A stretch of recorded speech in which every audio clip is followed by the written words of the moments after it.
నమస్తే, welcome to our channel. నేను Priyanka Rao.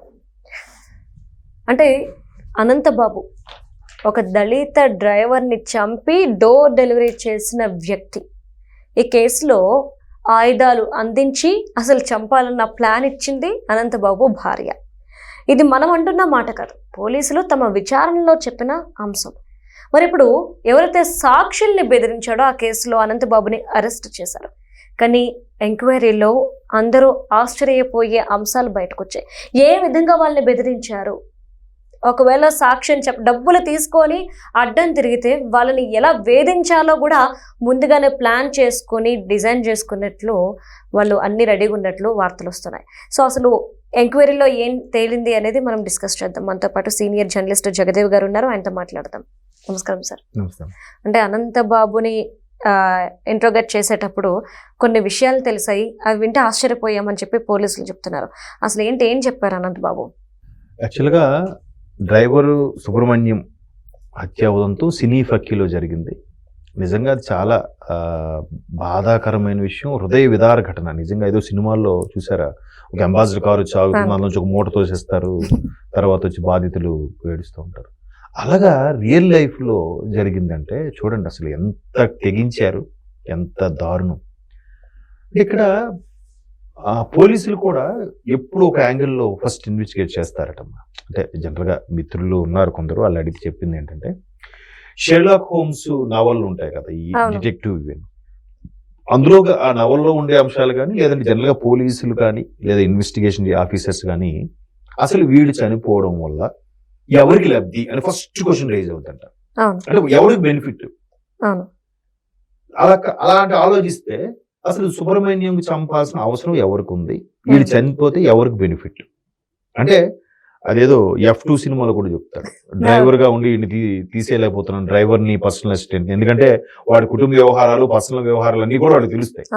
So వీడు బయటికి వెళ్తే ఎక్కడ తనకు రిస్క్ అని చెప్పి వాళ్ళు ఎన్ని తప్పులు చేసినా వాళ్ళని తీరు వాళ్ళని అలాగే ఉంచుతారు. సో వాళ్ళ గురించి తెలియని నిజమేదో వీడికి తెలిసిందా ఈ సుబ్రహ్మణ్యంకి? సో అంత దుర్మార్గులు కాబట్టి వీడు కూడా చంపేశారా? Simple logic. అయితే ఇప్పుడు చంపారు చేశారు, జనరల్గా ఏదో వాడిగా ఇది బిహేవ్ చేశాడు, లేదంటే చాలా మందిని ఒక అమ్మాయిని ఇలా చేశాడు, ఏదో లేనిపోయిన కబుర్లు చెప్పి ఏదో చెప్పొచ్చుగా. అలా చెప్పకుండా తప్పించి తిరిగే ప్రయత్నం, పైగా ఇదేదో నవాబుల పరిపాలన, ఆయన ఏదో జగన్మోహన్ రెడ్డి గారి నవాబు, ఈయన ఏదో రజాకారుడు లాగా, మనం ఏం చేసినా మనల్ని అడిగేవాడు ఎవడు లేడు, మనమే కోర్టు మనమే చట్టం అని ఫీల్ అయ్యారో ఏంటో కానీ చంపేసి పాసే పెట్టేసి, మీరు అన్నట్టు ఆయన శ్రీమతి గారు కూడా అందులో ఇన్వెస్టిగేషన్ లో తెలిసింది, ఆవిడ చాలా తెలివిగా తెలియదు, గుర్తులేదు, మర్చిపోయన్నారు. బట్ నేరం చేసిన వాడికి పనిష్మెంట్ ఏంటంటే భగవంతుడు పెట్టే శిక్ష ఖచ్చితంగా చిన్న లీడ్ అయినా వదులుతాడు, చిన్న హింట్ అయినా వదులుతాడు. సో మొత్తానికి తీగలాగితే డొంకంతా కదిలింది. సో డొంకంతా కదిలిన తర్వాత ఏదో అరెస్ట్ అన్నారు, తర్వాత బెయిల్ మీద బయటకు వచ్చారు. ఇంకా బెయిల్ ని కొనసాగింపుగానో లేదంటే ఒకవేళ కేసు ఏదొచ్చినా కూడా తక్కువ శిక్షతో పోవాలను, అంటే మరి ఇంకా సంపాదించేయాలి, కోట్లు దోచేయాలి, ప్రజల మీద పడి తినేయాలి, ఇదే కాన్సెప్ట్ కదా. సో వీళ్ళందరూ ఇంకోటి ఏంటంటమ్మా, ఈ వైకాపాకు చెందిన నాయకులు చాలా మంది జగన్మోహన్ రెడ్డి అనేవాడు ముఖ్యమంత్రి కాదు, ఆయన మన ఆంధ్రప్రదేశ్కి ఒక చక్రవర్తి, ఒక 30 ఏళ్ల పాటు ఆయనే ఉంటాడు చక్రవర్తిగా, మనం ఏం చేసినా చెల్లుతుంది అని ఒక ట్రాన్స్ లో బతికారు వీళ్ళందరూ. పాపం వీళ్ళందరికి ముందు సైకాట్రిస్ట్ చూపించాలి. ఇప్పటికీ ఆ ట్రాన్స్ లో ఉన్నారు చాలా మంది, రప్ప సీఎం అని అడుగుతున్నారుగా. సో అలాంటి కోవకు చెందిన వ్యక్తి కాబట్టి ఏం కాదులే అన్న చూసుకుంటాడో లేదా పార్టీ వాళ్ళు చూసుకుంటారు అనుకున్నారు. మొత్తానికి ఆయన చంపేశారు. ఎవరు చంపారు, లేకపోతే ఈయనే చంపించాడా, ఈయనే ఆయుధాలు ఇచ్చాడా, ఈయనే స్వయంగా చెప్పాడా?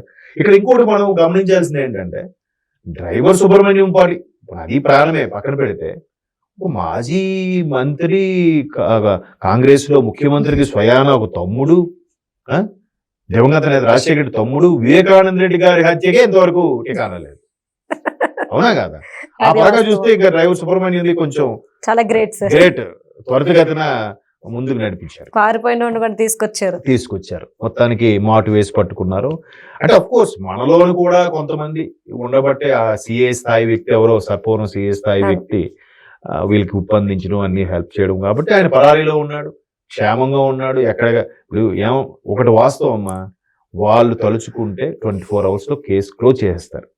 కాకపోతే వాళ్ళకి ప్రెషర్స్ ఉంటాయి. అవును. వాడో నాయకుడు, వీడో నాయకుడు, పై అధికారి, వాళ్ళు వీళ్ళు చెప్పడము, దీనివల్ల వాళ్ళు చేయాల్సిన పనులు వాళ్ళు చేయనివ్వరు ఈ అధికారులని.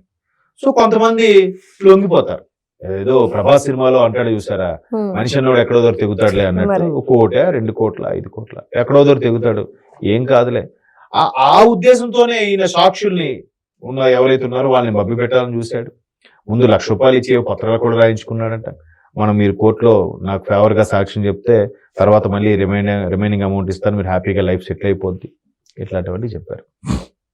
నిన్న మొన్న అది చూసాం, కోర్టుకి కూడా బెయిల్ పొడిగించుకోవడం కోసం వచ్చి, ఏదో హీరింగ్ కోసం వచ్చి షార్ట్ మాటగా ఉండి మొత్తానికి వెనక్ గేట్ నుంచి వెళ్ళిపోదామని ప్లాన్ చేస్తే అక్కడ పట్టుబడ్డాడు. ఇక అంటే ఎంత వీడియో కాల్లో కూడా ఎంత క్లియర్ గా తెలుస్తుందంటే, మీరు వచ్చి ఇలా చెప్పాలి, చెప్పకపోతే మీకు భూమి మీద నౌకలు ఉండవు, మీరు ఇది డిసైడ్ అయిపోండి, మీకు డబ్బు కావాలంటే నేను ఎంతకాలం ఇస్తా, మీరు మాత్రం ఎట్లా చెప్పాలి అని ఎంత ఏదో.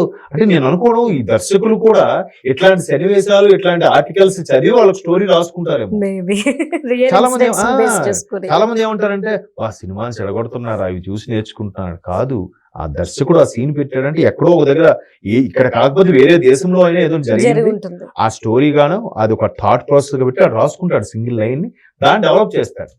సో ఇట్లాంటి వాళ్ళని చూసే ఆ కథలు కూడా, ఒకప్పుడు అంకుశం లాంటి సినిమాలు రాజకీయ నాయకులు దారుణంగా ఉంటారా, ఇంత ఇదిగా ఉంటారా అనుకునేవాడిని తర్వాత చిన్నప్పుడు టీవీలో చూసిన సినిమాలు చూస్తే. కానీ ఇప్పుడు కనబడుతుందిగా. కాకపోతే బయట ప్రపంచంలో చాలా ఇదిగా పద్ధతిగా అవేవి తెలియదు అన్నట్టుకుంటారు. ఇంత దారుణం చేసి కూడా తప్పించుకోవడం, వాడికి మళ్ళీ సాక్షులను తారుమారు చేయడం, వాళ్ళు తెలిసినా ఏముంది, మహా అయితే జనాలు మర్చిపోతారు కదా. మొన్న నైట్ ఏం కోరుతున్నారంటే మీకు గుర్తుండదు కదా. సో ఈ జనాలకి ఏంటంటే ఎంతసేపు హాట్ న్యూస్ కావాలి, ఇలాంటి స్టోరీలు వద్దు. నిన్న అదే సినిమాలో కూడా అదే చెప్తాడు అనమాట. ఎక్కడో బార్డర్ లో జవాన్ వీరమరణం పొందాడంటే ఒక్క ఆర్టికల్ వస్తుందా, ఒక్క సోషల్ మీడియాలో వస్తుందా, అబ్బే పలానా హీరోయిన్ తన సబ్స్క్రిప్షన్ పెంచుకోవడానికి సగం బట్టలతో పోజులు ఇచ్చింది అంటే అది విత్ ఇన్ సెకండ్స్ లో వైరల్ అయిపోతుంది కదా. సో జనాలకు కూడా అదే కావాలి, హాట్ న్యూస్, స్పెషల్ న్యూస్, ఇట్లాంటి బ్రేకింగ్ న్యూస్ కావాలి. సో మనల్ని ఎవరు గుర్తుపెట్టుకుంటాడో, ఏముందిలే పైసా ఇస్తే అన్ని కామప్ అయిపోతాయి. ఆడు ఇంకొక డైలాగ్ కూడా ఉంటుందమ్మా, లై అనే సినిమాలో అర్జును నాజర్ చెప్తాడు, మూర్తి గారు 99 పనులు 99% డబ్బుతో అవుతాయి, 1% అవదు అంటున్నారు కదా, గట్టిగా ప్రయత్నిస్తే ఆ 1% కూడా డబ్బుతో అయిపోద్దా, ట్రై చేయండి అంటాడు. అదే అవుతుంది ఇక్కడ. మరి వివేకానంద రెడ్డి గారు ఇప్పుడు సుబ్రహ్మణ్యం దానికి ఒక కొలిక్కి వచ్చింది, ఓకే. మరి వివేకానంద రెడ్డి గారిది 2018 మార్చిలోనో ఫిబ్రవరిలో కదమ్మా జరిగింది. ఇది 2026 మార్చి కూడా అయిపోయిందమ్మా. ఆల్మోస్ట్ 8 ఏళ్ళు గడిచిపోయింది. దానికి ఎవరెవరైతే ఆరోపణలు ఎందుకుంటున్నారో వాళ్ళు ముఖ్యమంత్రులు అయిపోయారు, ఎంపీలు అయిపోయారు, మళ్ళీ ఎంపీలు అయిపోతున్నారు. ఏంటమ్మా అంటే ఆ సుబ్రహ్మణ్యం గారికి, డ్రైవర్ సుబ్రహ్మణ్యం తల్లిదండ్రులు చేసిన న్యాయం కూడా ఇక్కడ డాక్టర్ సునీతకి చేయరా?